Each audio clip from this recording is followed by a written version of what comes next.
प्रचाराच्या शेवटच्या टप्प्यामध्ये दादा आणि ताईंमध्ये वार पलटवार होताना पाहायला मिळत आहे। धमकी द्यायची असल्यास आपल्यापेक्षा ताकदवान व्यक्तीला द्या।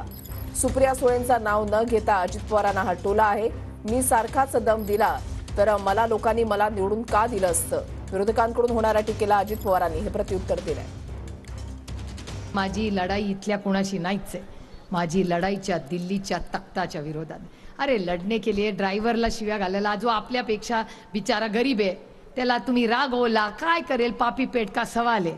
त्याच्यामुळे जो आपल्यापेक्षा वीक आहे त्याला धमकी द्यायला काय लागते। अरे धमकी देना है तो अपने ताकतवर से दे दो, त्याला खरी ताकद म्हणतात। आणि हे संस्कार आमच्यावर शारदाबाई पवारांनी केलेत। सारखे सगळे सांगतात सभांमध्ये हे दम देतात, हे दम देतात, हे दम देतात। मित्रांनो, मी सारखा दम दिला असता तर लोकांनी 32-33 वर्ष मला निवडून दिलं असतं। मी दम देतो, मी दम देतो।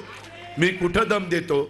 मी जर अधिकाऱ्याला समजून सांगितलं, एकदा सांगितलं, दोनदा सांगितलं, तीनदा सांगितलं, तर मी त्याला असं म्हणायचं, अरे तुला एकदा दोनदा तीनदा सांगून तू माझं ऐकत नाही, मी काय करावं तेव्हा तू माझं ऐकशील, असं सांगितलं पाहिजे का?